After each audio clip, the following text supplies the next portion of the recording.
మేమంతా ప్రేమికులు, మాకొద్దు మతం కులం.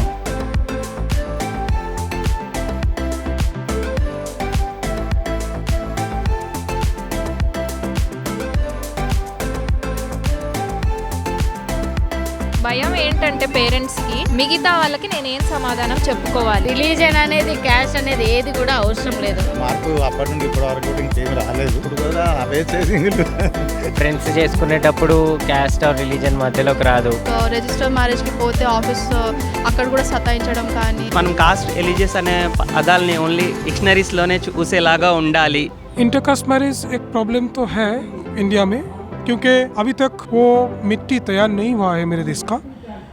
దీనికి పునాది ఎక్కడ ఉంది అనేటువంటి దాన్ని మనం మాట్లాడుకోలేకపోతే పైపైన మాట్లాడుకుంటే లాభం లేదు.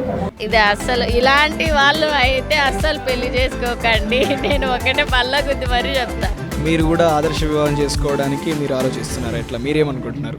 Hello viewers, welcome to the Telugu report. This is Sanoj Jayasuriya. ప్రస్తుతం మనం ఇందిరా పార్కులో కుల నిర్మూలన సంఘం ఆధ్వర్యంలో జరుగుతున్నటువంటి కులాంతర మతాంతర వివాహాల వేదిక మేళ కార్యక్రమంలో ఉన్నాం. ఈ కార్యక్రమం యొక్క ప్రత్యేకత ఏమిటంటే ఇక్కడ వివిధ ప్రాంతాల నుంచి వివిధ రకాల కులాల మతాలకు సంబంధించినటువంటి జంటలు, వివాహం చేసుకున్న వాళ్ళు, చేసుకోబోయే వాళ్ళు కూడా ఈ కార్యక్రమానికి విచ్చేస్తూ ఉంటారు. వచ్చి ఇక్కడ ఒక సమావేశాన్ని ఏర్పాటు చేసుకొని ఈ విధంగా ఈ కార్యక్రమంలో పాలు పంచుకుంటూ ఉంటారు. సో ఇక్కడ ఎంతోమంది చాలా అడ్డంకులను దాటి చాలా దాడులను ఎదుర్కొని ఒకటై ప్రేమించి పెళ్లిళ్ళు చేసుకున్న వాళ్ళు చాలామంది ఉన్నారు. చాలా కపుల్స్ ఇక్కడికి వచ్చేసి ఉన్నారు. కాబట్టి మనం వాళ్ళందరినీ కూడా ఏ విధంగా, ఒకవేళ పెళ్లి చేసుకున్న వాళ్ళు ఉంటే ఏ విధంగా వాళ్ళు ఒకటయ్యారు, ఒకటి కావడానికి ఎట్లాంటి సమస్యలను ఎదుర్కొన్నారో ఆ విషయాలు కనుక్కుందాం. అంతేకాకుండా ఎవరైతే చేసుకోబోతున్న వాళ్ళు ఉన్నారో వాళ్ళతో కూడా మాట్లాడే ప్రయత్నం చేద్దాం. రైట్ వ్యూవర్స్, ఇప్పుడు మనతో ఇంటర్ రిలీజియస్ మ్యారేజ్ చేసుకున్నటువంటి ప్రేమ్ గారు, అదేవిధంగా హర్ష గారు ఉన్నారు. వారితో మాట్లాడే ప్రయత్నం చేద్దాం. సో మీరు అంటే ముందుగా మీరు ఇద్దరు ఎక్కడ కలిసారు? సో దాని బ్యాక్గ్రౌండ్ ఏంటి అసలు? మీకు మా వైఫ్ చెప్తారు, నాకంటే కూడా బెటర్గా తను చెప్పగలరు. ఓకే, మనము హర్ష గారిని అడిగి తెలుసుకుందాం. సో మేడం చెప్పండి, మీరిద్దరు మొట్టమొదటిసారి ఎక్కడ కలిసారు? కోవిడ్ డ్యూటీస్ టైంలో నాకు టెంపరీ డిఎంఓ లాగా, డ్యూటీ డాక్టర్ లాగా జాబ్ వచ్చింది. అప్పుడు ఈయన గవర్నమెంట్ హాస్పిటల్ కర్నూలులో ఆల్రెడీ ఎండి ఫైనల్ ఇయర్ చేస్తున్నారు పీడియాట్రిక్స్లో. నాకు అప్పుడు పీడియాట్రిక్స్ సెకండ్ వేవ్ ఎక్స్పెక్ట్ చేస్తున్నారు కాబట్టి నన్ను అక్కడే పోస్ట్ చేశారు. ఎవరు రెడీగా లేరు నైట్ డ్యూటీ చేయడానికి అని నన్ను అక్కడ పోస్ట్ చేయడం జరిగింది. అప్పటికి మా ఇద్దరికి మా క్యాస్ట్ ఏంటి, రిలీజియన్స్ ఏంటి కూడా తెలియదు మాకు. We started loving each other and when I told it at home, వాళ్ళు ఫస్ట్ టైం అడిగింది వాళ్ళేంటి అనే క్వశ్చన్కి ఆన్సర్ రాలేదు నాకు. నిజంగానే తను ప్రేమ అని తెలుసు అంతే. అది క్రిస్టియన్ నేమా లేకపోతే తెలుగువా హిందువా ఏంటిది ఏం తెలీదు. మీరు హిందూ అండ్ మీరు ముస్లిం అంటే జనరల్లీ ఏంటంటే ముస్లిం కుటుంబాల దగ్గర నుంచి ఉమెన్ని పెళ్లి చేసుకోవడానికి, అంటే అదర్ రిలీజియన్కి ఇవ్వడానికి చాలా ఇబ్బంది పెడతారు. సో అంత ఈజీగా ఎట్లా ఒప్పుకున్నారు మీ ఇంట్లో? అంత ఈజీగా ఒప్పుకోలేదు. మా నాన్నగారు కొద్దిగా అంటే రిలీజియస్గా లేని ఫ్యామిలీలోకి పంపించడమే అది తప్పు అనుకుంటారు. అంటే ముస్లిమ్స్లో ఉండి కొంతమంది నఖాబ్, బుర్ఖా ఇది ఫాలో అవ్వని వాళ్ళు కూడా మన ఫ్యామిలీలోకి అడ్జస్ట్ అవ్వలేరు అనే టైప్ ఫీల్ అయ్యే వాళ్ళు అనమాట. అలాంటి దాంట్లో నుంచి నేను కంప్లీట్లీ ఫాలో అవ్వని దాంట్లోకి వెళ్ళిపోయానా అని వాళ్ళ భయం చాలా ఉండింది. అని అడిగారు, నువ్వు జస్ట్ కోవిడ్లో జాయిన్ అయ్యింది ఒక 1 month కూడా కాలేదు, అంత తొందరగా అబ్బాయి నచ్చాడు, ఆయన మన రిలీజియన్ కాదు, ఇవన్నీ జస్ట్ అట్రాక్షన్ మాత్రమే అని చెప్తే ఈయన అన్నారు ఆన్సర్, వాళ్ళు ఎప్పటికైతే అట్రాక్షన్ కాదు వీళ్ళు నిజమైన ప్రేమ అనుకుంటారో అప్పటిదాకా ఆగుదామన్నారు, వెయిట్ చేద్దామన్నారు. అప్పటిదాకా నిజంగా వెయిట్ చేసి చూపించాము. ఇంక మేము పోరాడినప్పుడు మీలాంటి వాళ్ళే చాలామంది వదులుకొని ఉంటారు పేరెంట్స్ని ఎదిరించలేక. సో అలాంటి వాళ్ళకి పేరెంట్స్ కూడా కొద్దిగా సపోర్టివ్గా ఆలోచిస్తే ఎందుకు ఏమొస్తుంది, వాళ్ళు అలా చేసి వాళ్ళ ఇష్టాన్ని కాదనుకొని ఎంతోమంది చనిపోయిన వాళ్ళు ఉన్నారు. వాళ్ళ పిల్లల్ని పోగొట్టుకునే బదులు వాళ్ళు కొద్దిగా సపోర్టివ్గా ఉంటే, ఇప్పుడు చెప్తున్నారు అక్కడ ప్రోగ్రాంలో మా పేరెంట్స్ కూడా ఇలాగే ఫస్ట్ అగెన్స్ట్ ఉన్నారు, ఈరోజు ఆ ప్రోగ్రామ్కి వచ్చారు, మీరు కొద్దిగా వెయిట్ చేస్తే కొన్ని ఇయర్స్ అయినా సరే వెయిట్ చేస్తే ఆ సంతోషంలో మీరు కూడా భాగం అవుతారు, లేకపోతే మీ పిల్లల్ని పోగొట్టుకున్న తల్లిదండ్రులుగా ఎప్పుడు మిగిలిపోతారు. భయం ఏంటంటే పేరెంట్స్కి మిగతా వాళ్ళకి నేనేం సమాధానం చెప్పుకోవాలి, అది భయం పేరెంట్స్కి. వాళ్ళు అలా చెయ్యలేదు, ఇప్పుడు నా కొడుకు ఇలా చేశాడు, నా కూతురు ఇలా చేసింది అంటే అందరూ నవ్విపోతారు నా మీద. నవ్విపోతారని ఎందుకు అనుకుంటున్నారు? మీరే ఫస్ట్ ఎగ్జాంపుల్గా నిలవండి కదా. కులాంతర మతాంతర వివాహితుల మేళ అధ్యక్షులు వహీద్ గారు, అదేవిధంగా జ్యోతి గారితో ఉన్నాం. ఇది 53వ వార్షికోత్సవానికి వచ్చింది. చాలామంది కపుల్స్, ఇంతకుముందు పెళ్లి చేసుకున్న వాళ్ళు, అదేవిధంగా పెళ్లి చేసుకోబోయే వాళ్ళు కూడా ఆ మీటింగ్కి అటెండ్ అయ్యారు, చాలా హ్యాపీగా ఫీల్ అయ్యారు.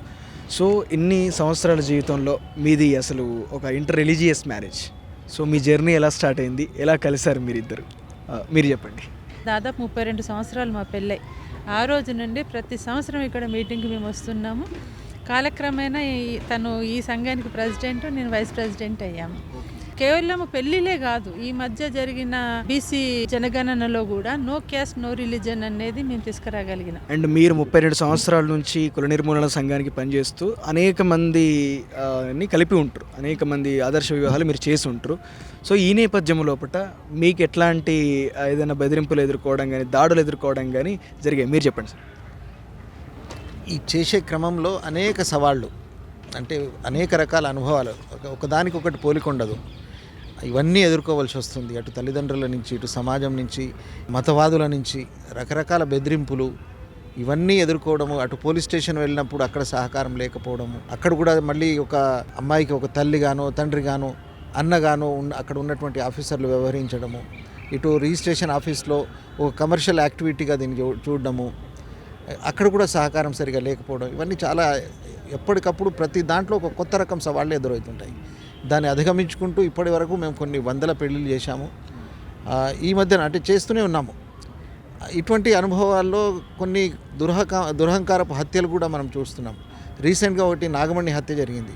ఆమె స్వయంగా ఒక కానిస్టేబుల్ అయినా కూడా తమ్ముడి చేతిలోనే పెళ్ళైన తర్వాత ఒక 20 రోజులకి ఆమె చంపబడింది. పరువు హత్య కాదు, ఇది ఒక ఆస్తి పంచాయతీ అని చెప్పి చేసేటువంటి ప్రయత్నం జరిగింది. దాన్ని నిలదీసినాం. అంటే ఇవన్నీ ఆగాలంటే వీళ్లకు పరిరక్షణ చట్టం కావాలి. ఒకటి ఈ కులాంతర మతాంతర వివాహం చేసుకున్న వాళ్ళ కోసం ఒక పరిరక్షణ చట్టం కనుక వస్తే, ఇది సాధారణ హత్యలుగా కాకుండా ఒక ప్రత్యేక దృష్టితో చూసినప్పుడు ఇటువంటి ఏమైనా చేయాలన్నా కూడా ఒక ఆలోచించాల్సి వస్తుంది.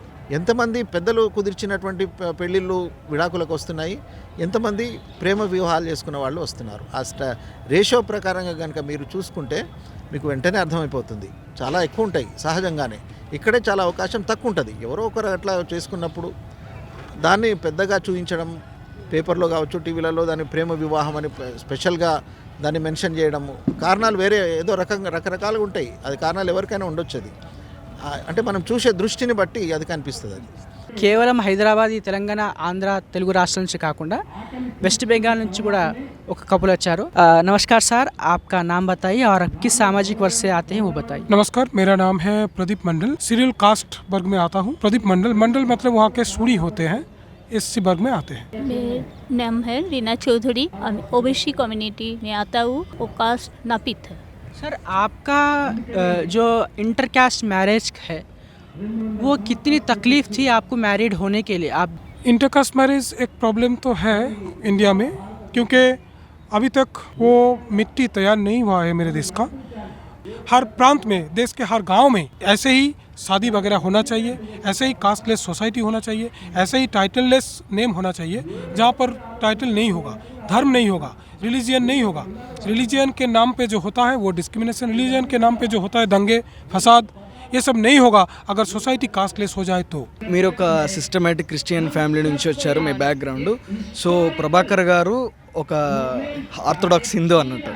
సో మీ కలయిక ఎట్లా జరిగింది, ఎలా కలిసారు మీరు? హైదరాబాద్కి హాస్పిటల్లో నేను ఒక నర్సింగ్ సూపర్వైజర్గా వర్క్ చేస్తున్నాను. ఆయన కూడా ఒక హోమ్ కేర్ అనేది ఆయనకు ఉంది. ఇంకా హైదరాబాద్లో ఎలా ఉంటుంది, పీపుల్ ఎలా ఉంటారు, సమాజం అనేది కూడా అప్పటి వరకు నాకు తెలీదు ఎలా ఉంటుంది ఏందనేది. ఈయన ద్వారా సమాజం ఇలా ఉంటుంది, ప్రతి ఒక్కరు కూడా ఇది కాదు, ప్రతి ఒక్కరూ మనుషులమే అంటే చిన్నప్పటి నుంచి నాన్న వాళ్ళు నేర్పించింది ఏదైతే ఉందో సేమ్ అదే మళ్ళీ ఈయన దగ్గర నేర్చుకోవడం. అంటే ఎన్ని సంవత్సరాలు అవుతుంది మీకు పెళ్ళైపోయి, అంటే మీరు కలిసిపోయి ఎన్ని సంవత్సరాలు? మేము మ్యారేజ్ కాకముందు 2 years ఆయన నాకు పరిచయము. 2 years చాలా స్ట్రగుల్స్ ఫేస్ చేసాం, మా ఇంట్లో కానీ వాళ్ళ ఇంట్లో కానీ చాలా స్ట్రగుల్స్ ఫేస్ చేసాము. మాకు మ్యారేజ్ అయ్యి 8 years అయింది, మాకు 2 బాబులు. వాళ్ళిద్దరికి కూడా మేము క్యాష్ లేకుండానే పెంచుతున్నాము. సో ఇప్పుడు చాలామంది ఇంటర్ కాస్ట్ మ్యారేజ్లు చేసుకుంటున్నారు. మీ నెక్స్ట్ ఇప్పుడు కొత్తగా చేసుకునే వాళ్ళకి, మార్పు కోరుకునే వాళ్ళకి మీరేం చెప్తారు? అంటే మార్పు కోరడం అని అంటే ఇంకోటి ఏమంటే, కొంతమంది మ్యారేజెస్ చేసుకున్న తర్వాత కూడా నా క్యాస్ట్ నాది, నీ క్యాస్ట్ నీది అనే ఫీలింగ్లో ఉన్నారు. ఇంకోటి ఏమంటే, ఎవరన్నా ఫ్రెండ్స్ వచ్చారు అని అంటే, ఇప్పుడు నా క్యాస్ట్ వాడు నా దగ్గరికి వచ్చాడు, మా క్యాస్ట్ వాడు, మీ క్యాస్ట్ వాళ్ళు అనే ఫీలింగ్ లేకుండా అందరము సమానమే, అందరము మనుషులమే. ఎందుకు అని అంటే, ఇప్పుడు బ్లడ్ గ్రూపింగ్ దొరకాలంటేనే కష్టంగా ఉంది. ఎందుకంటే ఓ గ్రూప్ ఓ గ్రూప్కే కావాలి, మీ ఏబీకి కూడా వస్తుంది. కానీ కులం ఎందుకు? కులం అనేది వేస్ట్. మనుషులమే మనమే పెట్టుకున్నాం కులము, మతము, ఈ దేవుణ్ణి పూజించాలి, ఆ దేవుణ్ణి కాదు. మనశ్శాంతిగా ఉండాలంటే మనం మంచిగా ఉండాలి. మన మైండ్ సెట్ మంచిగా ఉంటే ఇంకోటి రిలీజన్ అనేది, క్యాస్ట్ అనేది ఏది కూడా అవసరం లేదు. నువ్వు 100 మందిలో వదిలేసి అమ్మాయిని వెళ్ళిపోయినా కూడా నీ మీద నీకు కాన్ఫిడెన్స్ ఉండదు. అదే రే భయ్, అది నా పిల్లరా, నా పిల్ల మీద నాకు కాన్ఫిడెన్స్ ఉంది అని. అలా కూడా అమ్మాయిలు కూడా అలాగే ఉన్నారు. నువ్వు అబ్బాయిని ఇంకో అమ్మాయిని చూసావా, అట్లయితే నువ్వు అమ్మాయికి పడిపోయావు, నువ్వు ఇది అస్సలు ఇలాంటి వాళ్ళు అయితే అస్సలు పెళ్లి చేసుకోకండి. నేను ఒకటే బల్ల గుద్ది మరీ చెప్తా. ఇప్పుడు మనం కులాంతర ఆదర్శ వివాహం చేసుకున్నటువంటి డాక్టర్ సూర్యనారాయణ గారు, అదేవిధంగా వారి యొక్క సతీమణి సూర్య సుధా గారితో ఉన్న వారితో మాట్లాడే ప్రయత్నం చేద్దాం. నమస్తే సార్. నమస్కారం అండి. ఇన్ని సంవత్సరాల మీ యొక్క అనుభవం లోపల చాలా సంవత్సరాలు అయినట్టుంది. 40 years marriage, inter caste marriage. So ఎన్ని సంవత్సరాల నుంచి కూడా ఇప్పటికీ కులాంతర వివాహాలు చేసుకోవాలి అని చెప్పనంటే ఒక చేజింగ్, ఒక భయంతో కూడినటువంటి అన్ని సన్నివేశాల నడుమ ఈరోజు కూడా ఈ ఆధునిక ప్రపంచంలో, ఈ ఆధునిక భారతదేశంలో కూడా ఈరోజు పెళ్లి చేసుకోవాల్సినటువంటి పరిస్థితి ఏర్పడింది. ఇంటర్ కాస్ట్ కానీ, ఇంటర్ రిలీజియస్ కానీ. సో ఇప్పటికీ ఆ పరిస్థితి ఉండడాన్ని మీరు మీ అనుభవంలో ఎలా చూస్తారు దాన్ని? వాస్తవంగా చెప్పాలంటే అండి, 40 ఏళ్ల క్రితం మా వివాహం జరిగినప్పుడు కూడా అవే చేసింగులు, సేమ్ అవే పోలీస్ స్టేషన్ కేసులు అవి ఉన్నాయి. మార్పు అప్పటి నుండి ఇప్పటి వరకు కూడా ఇంకేమీ రాలేదు. మార్పు రావాలంటే ముఖ్యంగా విద్యార్థుల్లో, యువకుల్లో మార్పు రావాలి. ఇలాంటి కులాంతర మతాంతర వివాహాలు చేసుకోవడం వల్ల మన సమాజానికి మనం చాలా ఆదర్శంగా ఉంటాము, ఒక మంచి సందేశాన్ని వాళ్ళకి ఇస్తుంటాము. ముఖ్యంగా సమాజంలో, ప్రపంచంలో ప్రతి మానవునికి ఉండేది 2 కులాలండి, ఒకటి ఆడ మగ, అంతే తప్ప కులము మతం అనేది ఏది లేదు వాస్తవంగా చెప్పాలనుకుంటే. బేస్డ్ అవుట్ ఆఫ్ హైదరాబాదే అండి, Born and brought up Hyderabad. నా వైఫ్ది కూడా హైదరాబాదే అనమాట. మేము ఆఫీస్లో కలుసుకున్నాము. సో సాఫ్ట్వేర్లో వర్క్ చేస్తాం. వర్క్ స్పేస్లో కలుసుకున్నారనమాట మీరు? Software employees. అప్పుడు నేను సాఫ్ట్వేర్లో కంటిన్యూ అవుతాను, తను central government employee. Yeah. So అంటే ఎన్ని సంవత్సరాలు అవుతుంది మీరు కలిసి పెళ్లి చేసుకొని? మేమిద్దరం తెలుసుకొని ఒకరికొకరు ఆల్మోస్ట్ 4 years పైన అయింది. మేము లాస్ట్ 2 years ముందు క్లోజ్ అయ్యాము. అలా ఆఫీస్లో ఇంకా క్లోజ్ అయ్యి తర్వాత మేము ఒకరినొకరు లైక్ అర్థం చేసుకొని ఐ థింక్ వీఆర్ కంపాటబుల్ అని అనిపించి దెన్ వీ ప్రొసీడెడ్. మా ఇంట్లో చెప్పాను నేను ఫస్ట్, తను కూడా వాళ్ళ ఇంట్లో చెప్పింది. లైక్ మా అమ్మ నాన్నది కూడా ప్రేమ వివాహమే. సో 1989లో వాళ్ళ మ్యారేజ్ అయింది. సో నేను మా ఇంట్లో చెప్పినప్పుడు కూడా వాళ్ళు లైక్ హెజిటేట్ చేయలేదు. And they were very okay, like they were open. And వాళ్ళంత బ్రాడ్ మైండెడ్ ఉండే కాబట్టి మాకు కూడా ఇబ్బంది అవ్వలేదు. అండ్ మోర్ ఓవర్ నా వైఫ్ స్వాతి వాళ్ళ ఇంట్లో కూడా వాళ్ళ పేరెంట్స్ చాలా బ్రాడ్ మైండెడ్, వాళ్ళ ఎంటైర్ ఫ్యామిలీ చాలా బ్రాడ్ మైండెడ్. అండ్ వాళ్ళు కూడా చాలా వర్కింగ్ ఎంప్లాయీస్ ఇద్దరు. సో వాళ్ళకు కూడా వాళ్ళ ఫ్యామిలీలో అట్లాంటి బ్రాడ్ మైండెడ్ థింకింగ్ ఉంది కాబట్టి మాకు అసలు కొంచెం కూడా ప్రాబ్లం అవ్వలేదన్నమాట. మేము మా ఇంట్లో చెప్పాము, ఓకే అన్నారు. తర్వాత తను వాళ్ళ ఇంట్లో చెప్పింది, ఓకే అన్నారు. దెన్ ఒకరోజు కలుసుకున్నాము and it all went very smooth. So మాకు చాలా happy that our families were very broad minded and we did not have to face lot of issues. Friends చేసుకునేటప్పుడు క్యాస్ట్ ఆర్ రిలీజన్ మధ్యలోకి రాదు. అట్లనే కలిసి డిన్నర్కి వెళ్ళినప్పుడు, ట్రిప్లకు వెళ్ళినప్పుడు ఎప్పుడు రాని విభేదము పెళ్ళి దగ్గరకు వచ్చేటప్పటికే ఎందుకు వస్తుంది? సో మీ పేరెంట్స్ కావచ్చు చాలా ఈజీగా ఒప్పుకున్నారు కాబట్టి ఈ క్వశ్చన్, మీరిద్దరు ఏ సామాజిక వర్గం నుంచి వచ్చిన వాళ్ళు మీరిద్దరు? ఓకే, నేను పద్మశాలి అండి. తను యాక్చువల్లీ వాళ్ళ home like native Tamil Nadu. But they are born settled in Hyderabad అనమాట. So they are Mudaliars. అంటే ఇక్కడ వాళ్ళను ఏమంటారు? వాళ్ళ ఈక్వలెంట్స్ నాయుడుస్ అనుకోవచ్చు. మా ఫ్రెండ్ సర్కిల్లో కానీ మా చుట్టాల్లో కానీ ఎప్పుడు కూడా అంటే కాస్ట్ రిలీజన్ ఇవేవి లేవు అని నేను ఎక్కువగా చెప్తూ ఉంటా. బట్ నేను జస్ట్ చెప్పటం కన్నా నేను ఫస్ట్ వేసి చూపిస్తే అదొక ఎగ్జాంపుల్గా ఉంటుంది. మనం ఏదైనా చెప్తున్నామంటే అది మనం చేయాలా అని నేను ఇంటర్ కాస్ట్ చేసుకోవాలి ఆర్ ఇంటర్ రిలీజియస్ చేసుకోవాలా నేను ఫిక్స్ అయ్యాను అనమాట. సేమ్ తనకు కూడా అట్లాంటి మెంటాలిటీ ఉంది. షరీఫ్ గోరా గారు అని ఆయన కూడా ఒక బేసికలీ ఒక ముస్లిం, బట్ ఆయన ఒక అతిస్ట్ పీపుల్ కోసం ఇలా కులాంతర కానీ మతాంతర కానీ దేవుడిని నమ్మని వాళ్ళకి ఇట్లాంటి వాళ్ళు కలిసి మ్యారేజ్ చేసుకోవటానికని ఒక ఫేస్బుక్లో ఒక గ్రూప్ స్థాపించారనమాట.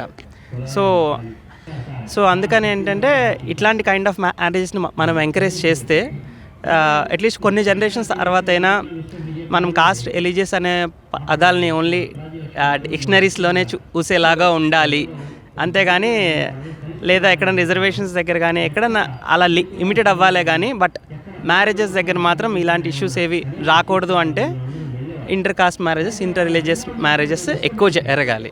ఈ దేశంలో ఆదర్శ సమాజాన్ని కోరుకునేటటువంటి యువ కెరటాలు, అదేవిధంగా కుల నిర్మూలన సంఘం సభ్యురాలు రేష్మా గారు మనతో ఉన్నారు. వారితో మాట్లాడే ప్రయత్నం చేస్తాం. Hello ma'am. ఇన్ని ఇయర్స్ అయినా కానీ చాలామంది సిచ్యువేషన్స్ చేంజ్ అయిపోయాయి. ఇప్పుడు కాస్ట్ డిస్క్రిమినేషన్ లేదు అనుకుంటున్నారు. ఆబ్వియస్లీ ఫ్రెండ్షిప్స్ దగ్గరకు వచ్చేసరికి, చదువు దగ్గరకు వచ్చేసరికి అందరిలో కలిసిపోయి ఉంటున్నారు ఇప్పుడు. But still when it comes to marriages ఇంకా ఇలాంటి డిస్క్రిమినేషన్ చాలా హైలైట్ అయిపోతాయి అన్నమాట. లైక్ పిల్లలు కూడా అందరితో చదువుకుంటారు, ఎవరినైనా ఇష్టపడతారు, కానీ పేరెంట్స్ దగ్గరికి నేను ఈ పర్సన్ని ఇష్టపడుతున్నా అంటే అక్కడ యాక్చువల్ స్ట్రగుల్, యాక్చువల్ డిస్క్రిమినేషన్స్కి ఎక్స్పోజ్ అవుతారు. So no matter how forward we came, అలాంటి డిస్క్రిమినేషన్ ఇంకా ఉంది. అండ్ ఇప్పట్లో కూడా లైక్ రీసెంట్గా మీరు తీసుకుంటే ఒక బ్రదరే తన సిస్టర్ని మర్డర్ చేసిన సీన్. సో అంత ఇన్హ్యూమన్ లెవెల్కి వెళ్ళిపోతున్నాం మనం. హ్యూమన్ రిలేషన్స్కి దాటుకొని కాస్ట్ అండ్ రిలీజన్ అంతా లైక్ ప్రయారిటీ అయిపోతుంది మనుషులకి. So I think it's going to a dangerous level. But also inter caste, inter religious చేసుకునే కపుల్స్ కూడా పెరుగుతున్నారు ఆబ్వియస్లీ. బట్ బయట situations still there are so many problems. Like register మ్యారేజ్కి పోతే office అక్కడ కూడా సతాయించడం కానీ, పోలీస్ స్టేషన్స్లో కూడా సతాయించడం కానీ, అలా చాలా సిచ్యువేషన్స్ ఇంకా ఉన్నాయి. But I think it will get better.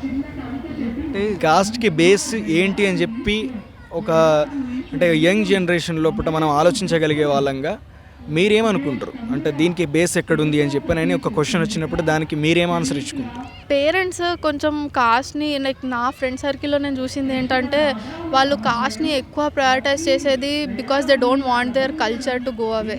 Like మన కల్చర్ స్థిరపడాలి, కంటిన్యూ అవ్వాలి అని చూస్తున్నారు. కానీ అది మెల్లమెల్లగా వాళ్ళు అదే సొసైటీలోకి పోయి కూడా అదే డిస్క్రిమినేషన్ చూపించడం వల్ల అది ఏ స్థాయికి వెళ్ళిపోతుందంటే వాళ్ళు మనకంటే తక్కువ వాళ్ళని చూస్తే ఇక మా అక్కని కూడా చూడను నేను, నా కూతురని కూడా చూడను నేను, అంత ఇన్హ్యూమన్ స్టేట్కి పోతుంది. నేను what I'll says humanity is greater than anything. So కులం మతం నేర్పించే ముందు ఫస్ట్ హ్యూమానిటీని నేర్పించాలి. పేరెంట్స్ అయినా మనుషుల్ని మనుషుల్లాగా చూడడం నేర్పించాలి. అండ్ అందరినీ కలుపుకోయే గుణం కూడా డెవలప్ చేయాలి అందరిలో.